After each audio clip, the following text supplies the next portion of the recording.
दिल्ली का जो दर्द है उसको शब्दों में समेट पाना काफी ज्यादा कठिन है। दर्द दिल्ली आप देख रहे हैं, आपके साथ मैं हूं चित्रा त्रिपाठी। 24 फरवरी यही वो तारीख थी जिस दिन दिल्ली हिंसा के तांडव की गवाह बनी। 24 फरवरी को कैसे कांस्टेबल रतनलाल भीड़ का शिकार हो गए, कैसे डीसीपी अमित लहूलुहान हो गए, उस दिन की पूरी कहानी गोकुलपुरी एसीपी अनुज कुमार ने आज तक को बताई है। एसीपी अनुज वहीं पर मौजूद थे जब भीड़ हिंसक हो उठी। कम से कम 25 से 30 हजार और पीक पर आराम से 40 हजार तक पहुंच गई। अगर हम फायरिंग करते तो काफ़ी प्रोबेबिलिटी ये थी कि या तो कोई महिलाएं वगैरह वो उसके चपेटे में आ जाती या फिर भीड़ डिस्पर्स ना होके और उग्र होकर हम पर टूट पड़ती और एक स्ट्रांग प्रोबेबिलिटी थी कि हम सारे वहाँ लिंच हो जाते। सर के काफ़ी चोट थी, उनके मुंह से खून आ रहा था, सर अनकॉन्शियस थे। इधर 200 पुलिस वाले, चंद कदमों की दूरी पर हजारों की उग्र भीड़, जिनके हाथ में पत्थर थे। देखते ही देखते सब कुछ खूनी खेल में बदल गया।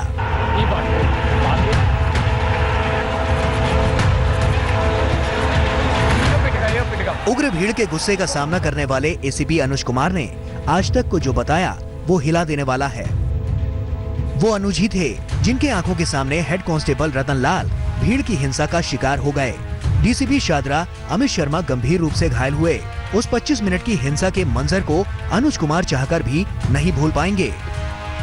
15 से 20 मीटर का डिस्टेंस था, हमारे पीछे जो डिवाइडर हो वो एज अ वॉल काम कर रहा था। अनायास ही किसी ने शायद पहला पत्थर चलाया हो। हम ये बताना चाहूँगा कि वो सर्विस रोड पर कंस्ट्रक्शन वर्क चल रहा था, तो इस वजह से वहाँ पर बहुत सारा कंस्ट्रक्शन मटेरियल अवेलेबल था, काफ़ी सारे पत्थर वगैरह। और इन फ्लैश अगर देखते हैं तो लोगों के पास जो है बेलचे, कुदालें और फावड़े वगैरह भी दिखे।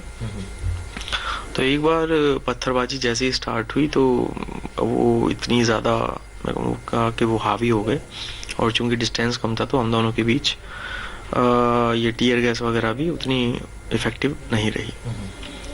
और उसी अफरा तफरी में जब 5-10 मिनट में थोड़ा सा एकदम कॉन्शियसनेस रिगेन करी तो सबसे पहला जो मेरा ध्यान था वो डीसीपी सर को लेकर था।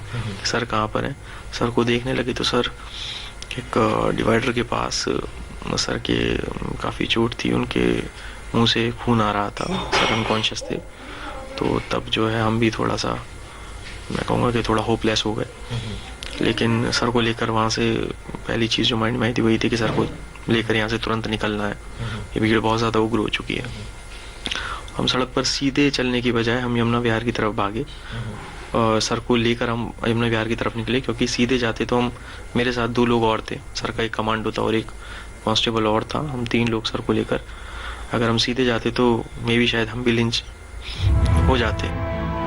आज तक से बातचीत में अनुज कुमार ने उस खौफनाक मंजर को याद किया जब 25 से 30 हजार की भीड़ उनकी जान लेने पर तुली थी। कितने होंगे अंदाजन? भीड़ कम से कम 25 से 30 हजार और पीक पर आराम से 40 हजार तक पहुंच गई होगी। 24 फरवरी की सुबह करीब 11:30 बजे अनुज कुमार चांदबाग मजार के पास वजीराबाद रोड पर अपनी टीम के साथ थे। अनुज ने बताया कि धीरे धीरे भीड़ जमा होनी शुरू हो गई थी। तभी ये अफवाह फैली कि पुलिस ने फायरिंग कर दी है, जिसके बाद हालात बिगड़ गए। तो एक बार पत्थरबाजी जैसे ही स्टार्ट हुई तो वो इतनी ज़्यादा, मैं कहा कि वो हावी हो गए, और चूंकि डिस्टेंस कम था तो हम दोनों के बीच ये टीयर गैस वगैरह भी उतनी इफेक्टिव नहीं रही। और उसी अफरा तफरी में जब 5-10 मिनट में थोड़ा सा एकदम कॉन्शियसनेस रिगेन करी तो सबसे पहला जो मेरा ध्यान था वो डीसीपी सर को लेकर था। सर कहाँ पर हैं? सर को देखने लगे तो सर एक डिवाइडर के पास सर के काफ़ी चोट थी, उनके मुंह से खून आ रहा था, सर अनकॉन्शियस थे। तो तब जो है हम भी थोड़ा सा, मैं कहूँगा कि थोड़ा होपलेस हो गए। लेकिन सर को लेकर वहाँ से पहली चीज़ जो माइंड में आई थी वही थी कि सर को लेकर यहाँ से तुरंत निकलना है। हिंसा की उस दर्दनाक सुबह को याद करते हुए एसीपी अनुज ने बताया कि सर्विस रोड पर कंस्ट्रक्शन का सामान था, पत्थर रखे थे, यही पत्थर भीड़ का औजार बन गए। सर की और रतन की कंडीशन बहुत क्रिटिकल थी, वो दोनों रिस्पॉन्ड नहीं कर रहे थे, और भीड़ भी फिर धीरे धीरे और इकट्ठा आनी शुरू होगी। पूरी वजीराबाद रोड पर भीड़ आ गई थी। तो फिर हमारा यही था कि पहले सर को लेकर और रतन को लेकर यहाँ से तुरंत निकलना है, कि उन्होंने ये भी असरटेन कर लिया था कि भाई ये इस नर्सिंग होम में घुसे हैं और वो बाकी जो दंगाई थे उनको कॉल अप कर रहे थे। तो जो उसका एग्जिट गेट है वहाँ पर हमने एक प्राइवेट व्हीकल रुकाया, क्योंकि हमारी जो गाड़ियाँ थी वो काफ़ी आगे फंसी हुई थी, वो हम उनको एक्सेस नहीं कर पा रहे थे। उसमें सर को, जो डीसीपी शाहदरा अमित सर हैं, सर को और रतन को दोनों को डाला। पहले मैक्स के लिए निकले, मगर मैक्स के लिए डिस्टेंस बहुत ज़्यादा दिखा रहा था, तो फिर हम जीटीबी के लिए मुड़ गए।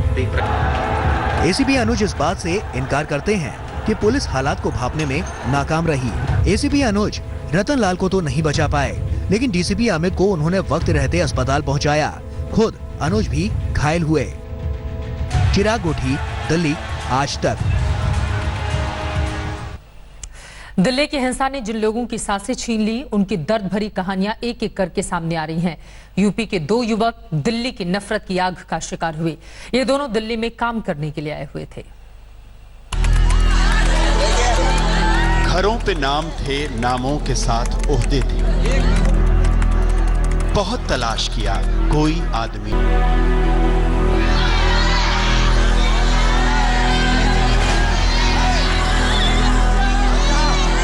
अभी तो शहनाई की गूंज भी कानों से दूर नहीं हुई थी।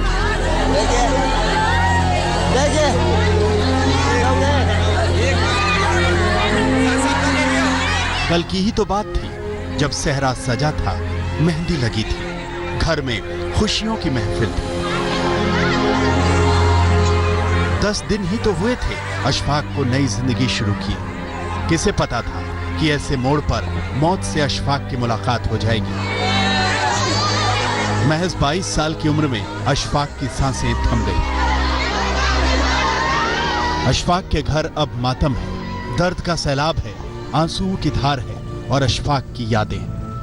बुलंदशहर में अपने घर से दूर अशफाक दिल्ली में कमाने गया था। उसे क्या पता था कि पैसों के बदले ये शहर उसे मौत दे देगा। कमाने के लिए गया था, उसे क्या पता था कि काम के बदले उसे मौत मिलेगी। कभी सोचा भी नहीं था।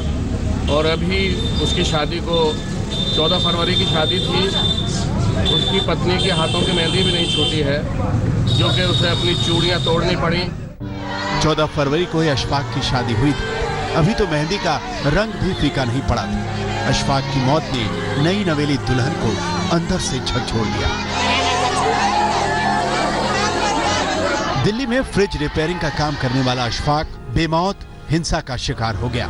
24 फरवरी को बुलंदशहर में घर वालों को अशफाक की मौत की खबर मिली तो दुखों का पहाड़ टूट पड़ा। करीब 4 दिन बाद कल रात अशफाक का शव बुलंदशहर लाया गया तो दर्द का ज्वार फूटने लगा। घर के जवान बेटे की मौत का दर्द भरा बोझ अपने कंधों पर उठाकर उसे सुपुर्दे खाक किया गया। अशफाक की तरह ही यूपी के हापुड़ के रहने वाले सुलेमान की किस्मत ने भी उनका साथ नहीं दिया।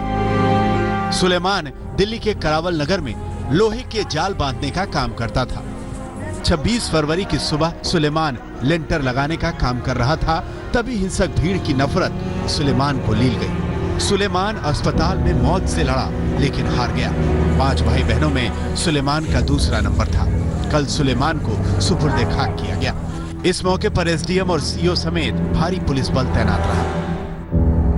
सुलेमान हो या अशफाक, अंकित हो या कोई और, हिंसा और नफरत के जहर ने बेकसूरों की सांसें छीन ली। अपना घर छोड़कर काम की तलाश में दिल्ली आए सुलेमान और अशफाक को इस शहर ने मौत दी।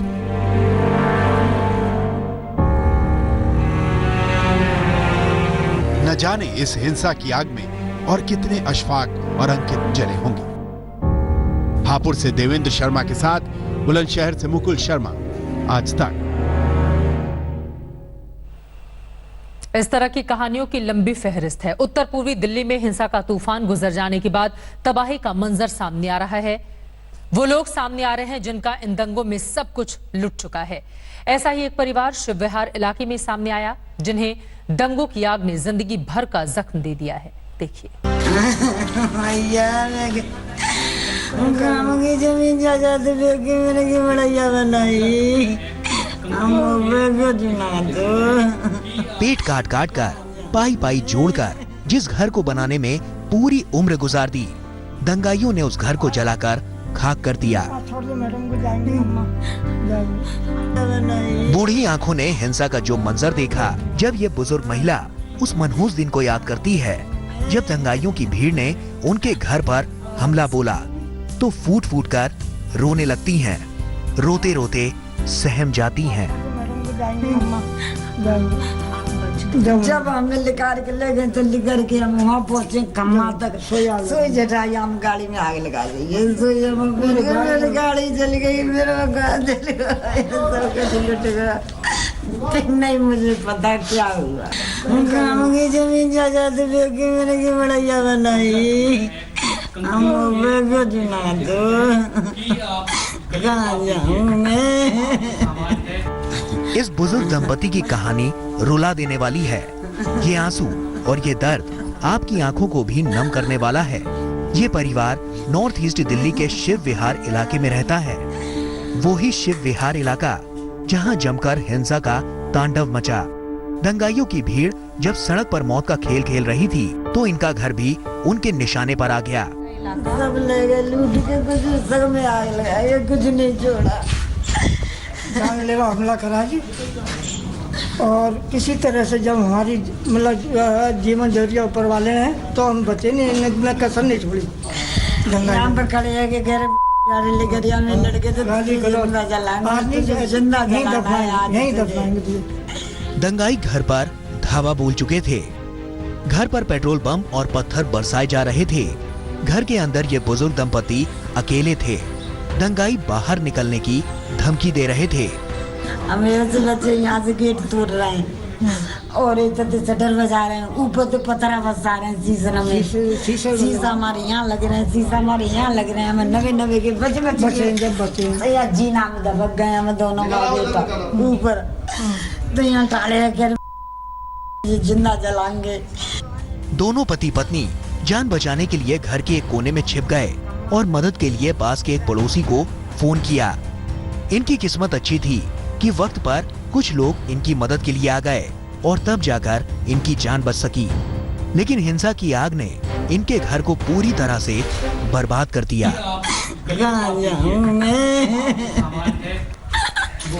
इस वक्त भी परिवार में एक शोक है।